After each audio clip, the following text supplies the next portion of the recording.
Tonight, a big endorsement. A historically Democratic union throws their support behind Republican Pete Stauber in the race for the 8th. Plus, addressing the child care crisis. Local leaders are asking for funds from the feds to help child care centers during the pandemic. But first, budget talks in Superior. The mayor is laying out his plan for how to spend your tax dollars next year, why he wants to increase spending for police. From CBS3 Duluth, this is the CBS3 News at 6. Good evening, I'm Kristen Bakke. And I'm Anthony Matt. Thanks for joining us. At a time when there's national conversation about defunding police departments, today Superior's mayor proposed a big increase in money for his. CBS3's John Cardinelli live from Superior. John, you were there as Mayor Jim Payne presented next year's budget proposal. What did he have to say? Kristen, Mayor Payne said that his overall $31 million proposed budget doesn't just include historical initiatives aimed at the police department. It includes historical initiative aims at other departments as well. Under Payne's proposal, the police department would see a 21% increase compared to last year's budget. That comes out to about $10,000. Payne hopes that money would help fund the largest increase in police training in Superior's history, while also adding a social worker for the police department. He says those are two initiatives he and Police Chief Nick Alexander have been talking about for years now. The budget proposal would also allocate money for new equipment to help plow designated school routes. Payne says while Wisconsin is facing economic turmoil due to the coronavirus pandemic, the city of Superior stands strong with this budget.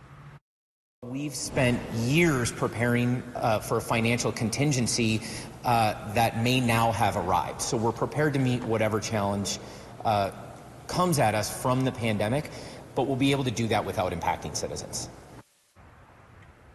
Payne plans to present his proposal to the city council tomorrow night. However, he does not believe that a vote will be passed tomorrow, as it does take some time for city councilors to analyze the proposed budgets. All right, John Cardinelli live for us tonight. Thanks, John. And by the way, city spokespeople say Duluth Mayor Emily Larson plans to present her budget proposal to the city council on September 10th. And Dave's here for our first look at the weather. Dave, turned out to be a pretty nice evening out there. Pretty nice evening after a rainy start this morning. Oh, that rain didn't seem like it was going to let go this morning as it just kept coming and coming and coming. Finally, by noon, though, like you mentioned, it broke, leaving in its wake totals like this. Let's take a look at some of the numbers around the area here. Twin Ports region, about 3/4 of an inch, almost 9/10 of an inch towards Two Harbors, pretty close to 3/4 around Ely and International Falls, and the half-inch range from Hayward to Solon Springs. 1/4 inch towards Ironwood seems quite tolerable. Well, that low pressure system's taking off, sliding to the east, and higher pressure pushing our way will set us up for a couple of sunny and dry days, probably through Wednesday. Our Tuesday day planner indicates a clear to partly cloudy sky will be with us, with a morning start in the upper 40s and a daytime finish in the low to mid 70s. And that's actually a little bit warmer than we're supposed to get this time of year. But in a couple of days, we'll get our next rain chance and temperatures will drop. We'll talk about how far coming up in a few more minutes. Thanks, Dave. 3 of the 6 northern Minnesota mayors who endorsed President Trump met with a Republican Senate candidate today to talk Iron Range issues. Jason Lewis is running against Senator Tina Smith. He held a roundtable discussion with the mayors of Virginia, Eveleth, and Babbitt. They focused on issues like jobs and mining, making sure people have access to jobs so they can stay on the range and provide for their families. Babbitt Mayor Andrea Zupancic says it's important that local voices are heard. Minnesota has the strictest regulations for mining, so I think we should take that all into consideration when making all these decisions as to what and who and where can be mined. The people who live here will be the best stewards of the land, but they have to have a job. And the country needs the precious metals. That's the thing. That's why we import so many of them from an adversary like China. Zupancic says for her, endorsing President Trump was a difficult decision. She says she doesn't feel Joe Biden supports their way of life on the Iron Range, but she thinks Trump does. Meanwhile, Senator Tina Smith issued a statement in response. She says she's fighting for economic stability and prosperity in the region, including supporting taconite mining. She recently met with people in northern Minnesota to talk about the issues that matter to them. She went on to say her record in the Senate shows she works hard for Minnesotans. A big endorsement in the race for Minnesota's 8th congressional district. Today, the Ironworkers 512 union put its support behind Republican Congressman Pete Stauber. It's a flip for the union, which 2 years ago endorsed Stauber's 2018 challenger, Democrat Joe Radinovich. Stauber says he's proud to have their support and get ready to help them get to work. The replacement of Line 3 that's been unnecessarily delayed. These men and women are ready to go to work. Almost 5,000 jobs of private money, almost $2.5 billion project in the Ironworkers are going to be a big part of that. Stauber is running for his second term, holding the 8th district seat. Meanwhile, Democrat Quinn Nystrom is challenging Stauber for that seat. She responded to the endorsement in a statement today. She says Stauber voted against the Protecting the Right to Organize Act, which shows he can't be trusted to stand up for labor. Minnesota's top leaders are calling for federal funding to support child care facilities during our public health crisis. Governor Tim Walz, Lieutenant Governor Peggy Flanagan, and U.S. Senator Tina Smith visited a daycare in Minneapolis today. In July, Walz announced a plan to distribute $56 million to facilities across the state. And in D.C., Smith has pushed for $50 billion in the next coronavirus relief bill. The trio explained how these services are crucial to the economy, especially through the pandemic. We're not out of this yet. We have a long ways to go, and there is a cliff coming at the end of December when all of that federal funding and those types of things stop. Child care is the basic infrastructure of families and our economy, and that's why I've put such a priority on making sure that we're supporting child care. The relief bill with Senator Smith's proposed funding has passed in the House, but it has not made its way through the Senate. Duluth Mayor Emily Larson and Senator Amy Klobuchar voiced their concerns today over proposed cuts and changes to the United States Postal Service. During a trip to the Twin Ports, Senator Klobuchar said her office has received many calls and letters about the future of the Postal Service. Mayor Larson says she, along with 170 other mayors across the country, signed a letter expressing concerns about what those changes could mean during the election season. And in that letter, we said, given the current and unprecedented public health crisis, we recognize that voting by mail provides a way for citizens to exercise their constitutional rights and responsibilities without endangering their health and that of their communities. We did reach out to the Minnesota GOP for a response to today's news conference with the mayor and senator. We did hear back from a spokesperson for the USPS Northland branch. They said they haven't had any wide-scale delays reported in our region. They say the mail is moving as it should in Minnesota and their operations are running normally. The branch did say the pandemic has had short-term impacts in some areas. An update to a story over the weekend. Authorities have now identified the teenager who died in a skid steer accident in St. Louis County. The accident happened in the Clinton Township, just south of Virginia, Minnesota. 15-year-old Alaric Lamke of Britt, Minnesota, was helping others move a tree with a Bobcat tractor Friday when he fell off the bucket and was run over.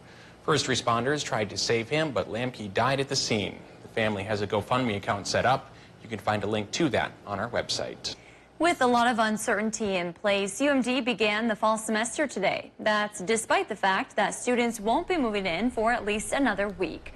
For the first 2 weeks of the semester, undergraduate classes will be held online.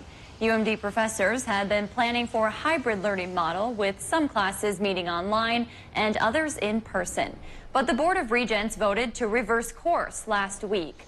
The board's decision did not affect grad and professional programs. 2 area tribes received grant money to help in their coronavirus recovery efforts. The U.S. Department of Housing and Urban Development awarded $100 million in CARES Act funding to tribes across the nation. Locally, the Red Lake Nation in north central Minnesota received almost $1.5 million for their comprehensive health program. The Bad River Band in Odana, Wisconsin received $900,000. They can use that money to address issues that threaten public health, like building new housing to combat homelessness, providing food, and upgrading medical and water infrastructure. You have 2 chances to get a free COVID-19 test in Sawyer County coming up. You can stop by the Excellent Fire Hall from 11 to 7 tomorrow, or there's another free drive-up site at the Hayward Wesleyan Church. That one runs from 11 to 7 on Friday, September 11th. The testing sites are open to anyone, but they're encouraging people showing COVID symptoms to attend. We have more information on our website. The Twin Ports Interchange project is on the cusp of construction. MnDOT officials say the $343 million project is expected to begin in early to mid-October. Significant changes this fall include replacing the 27th Avenue West Bridge and building crossovers on I-35 south of 27th Avenue West and north of Garfield Avenue.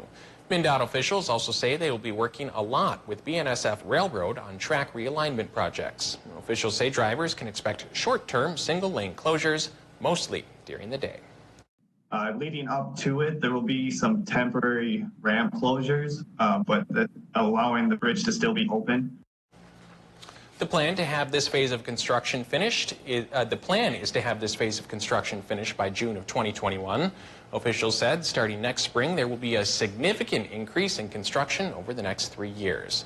The project's goal is to make the area safer for drivers and replace aging infrastructure. We have more details on our website.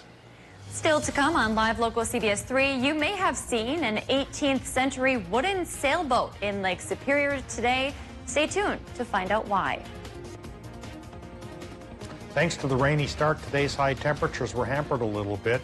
We fell about 2 degrees lower than the normal for this time of year. Next couple of days may be warmer than normal by a few degrees, but again, then the cool down will come for Labor Day. And we'll talk about it with the forecast coming up after the break.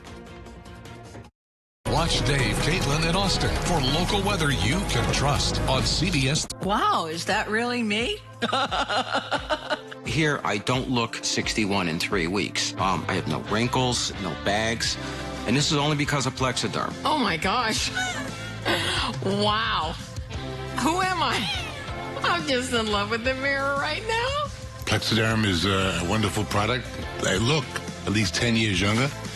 It's a facelift in a jar. The people you're watching have just seen themselves in the mirror for the first time since we applied Plexiderm to their problem areas. Their reactions are real, and so are the results from using Plexiderm. What's even more amazing is that it takes less than 10 minutes. Now you can watch your under-eye bags, wrinkles, and crow's feet visibly disappear for just $14.95 by going to plexidermtrial.com and taking the Plexiderm 10-minute challenge. I'm Neela. I'm 61 years old. I'm a professional personal trainer. It's so important to be in good health and to be fit and take care of yourself. How it makes you feel inside is amazing. And yet, when you look in the mirror, what you see necessarily isn't what you feel inside. Plexiderm, seriously, it fixes all that. It makes you feel as good outside as you do inside. Honest to God, it's amazing. There's nothing there. Like, the bags are gone. This is really good. This is, I'm going to fill my bathtub with this stuff and get the whole body this time. All these lines are gone.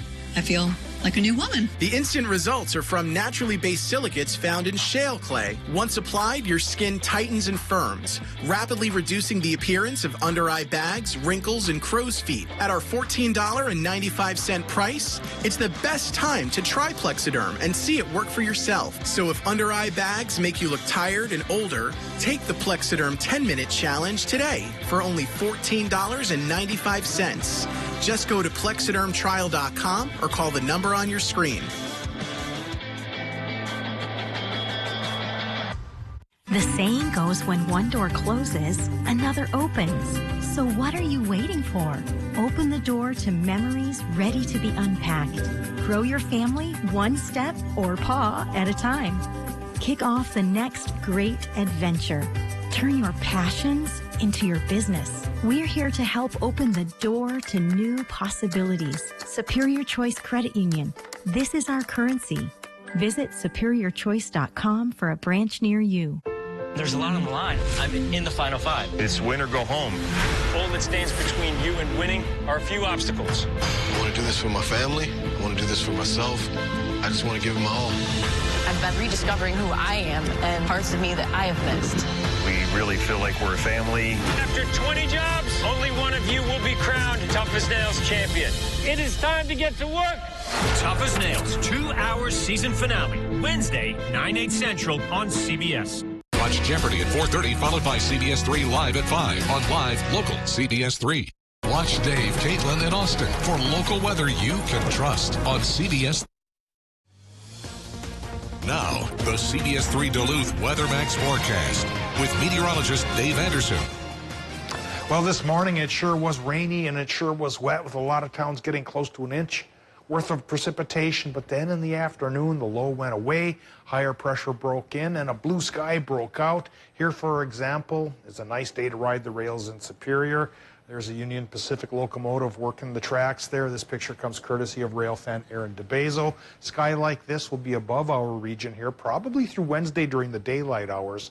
Then once we get into Wednesday night through Thursday, that's our next chance for rain. And if the next couple of days are a little bit warmer than normal, once we get that next rain chance, temperatures will go to a little bit cooler than normal and maybe stay that way all the way through the Labor Day holiday. Right now at the airport in Duluth, it's 66 degrees, which could be considered just a little bit cooler than normal. Relative humidity is 43%, which is really quite low considering the precipitation that fell earlier this morning. I would have figured that would have rejuicified the atmosphere, which of course is not a technical term there. Made that one up myself. Westerly winds going 15 miles per hour, and our air pressure still a bit on the low side at 29.76 in the wake of the departing low, but that advancing high pressure cell should send barometer readings up for the next 2 days. Current temperatures, they're going 62 in Watersmeet all the way up to 63 in Ironwood, and 65 is being accomplished in Ashland. We have 67 Hayward, also in Superior, 64 for Moose Lake, 66 Two Harbors.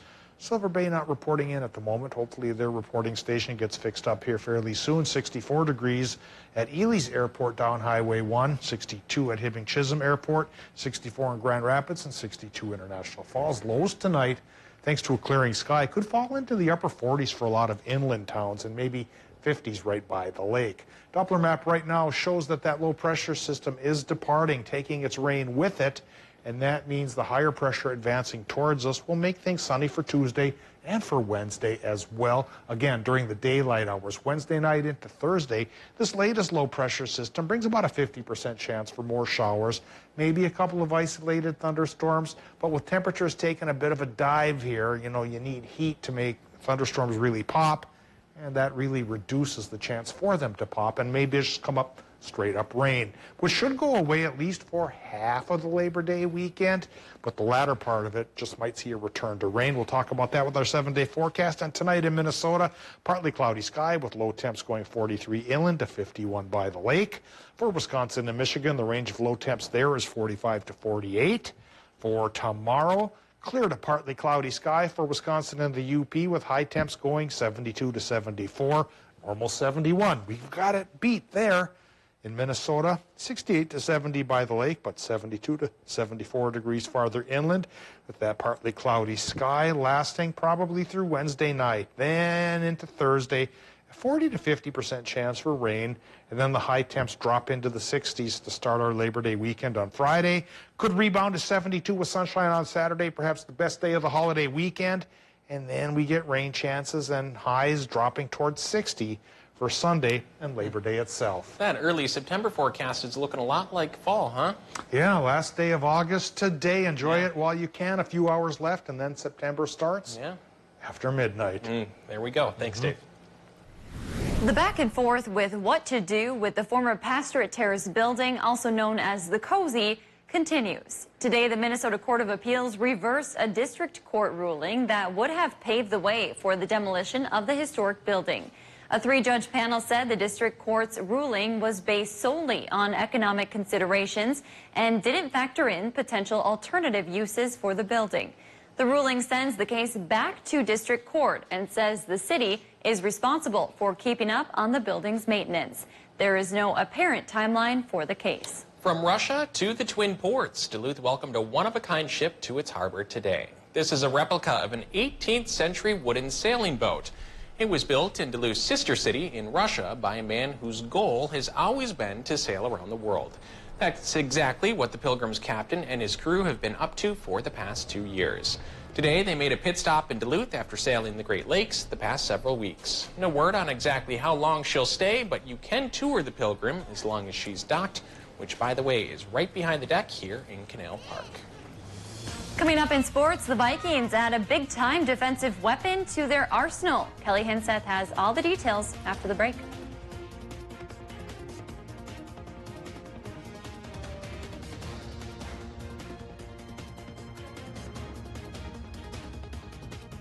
the 2020 Yamaha XTR editions at RJ Sport and Cycle.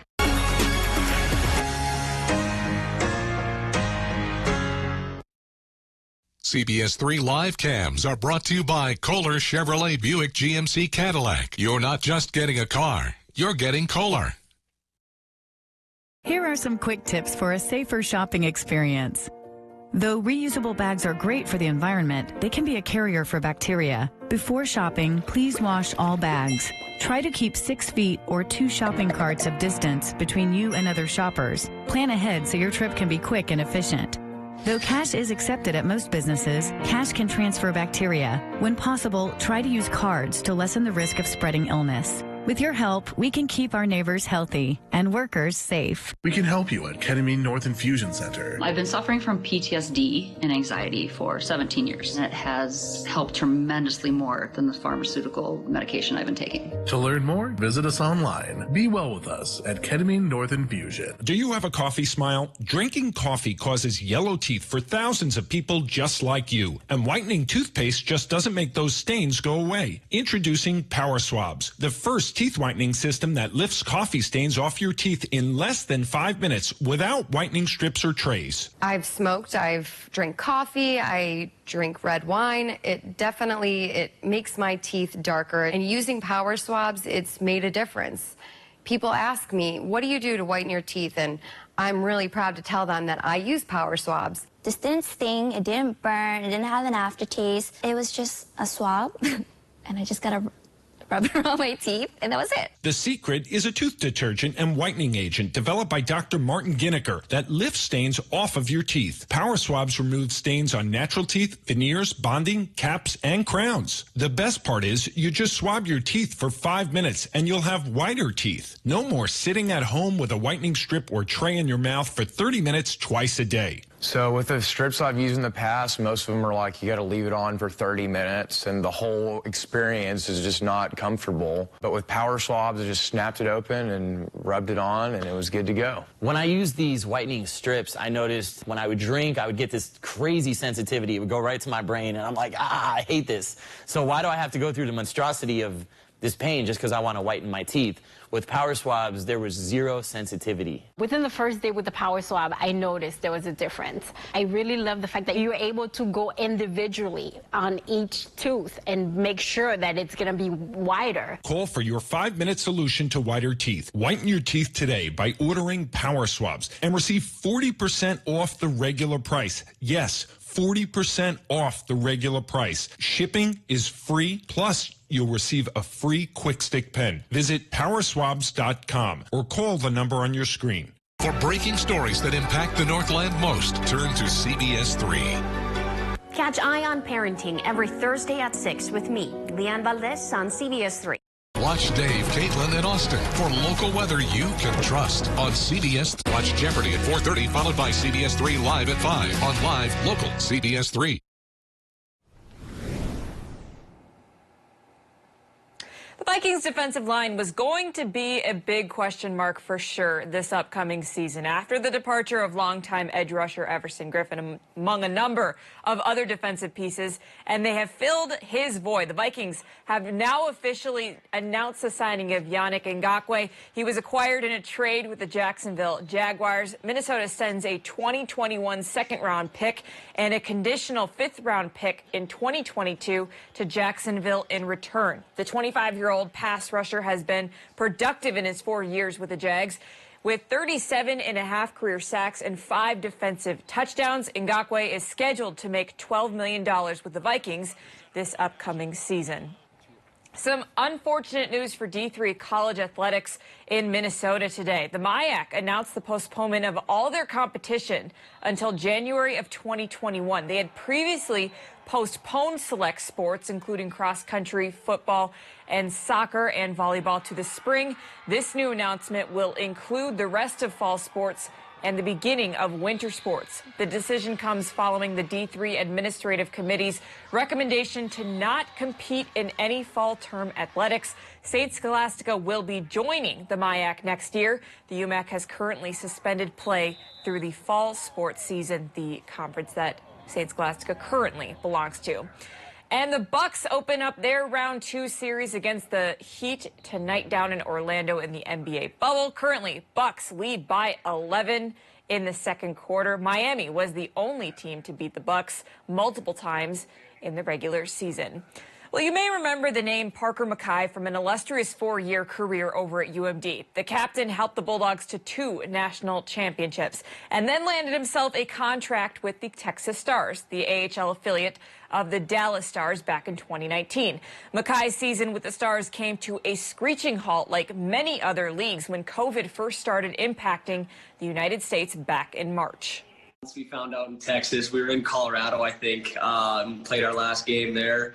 And then we were supposed to go to Arizona, and we just got told that we were flying back to Texas because of the COVID and stuff. And then kind of had a meeting the next day with Texas, and they told us that we were able to go home, but we might be coming back and have to report back because at that point there was a lot of unknowns. So kind of packed up and made my trip home, and then I guess basically just started training because I was so bored in quarantine for the 2 weeks that I had to quarantine. So I had already started thinking about the next move for him, which was Europe. And 2 weeks ago, the Irma, Alberta native signed a professional contract with Austria's top league.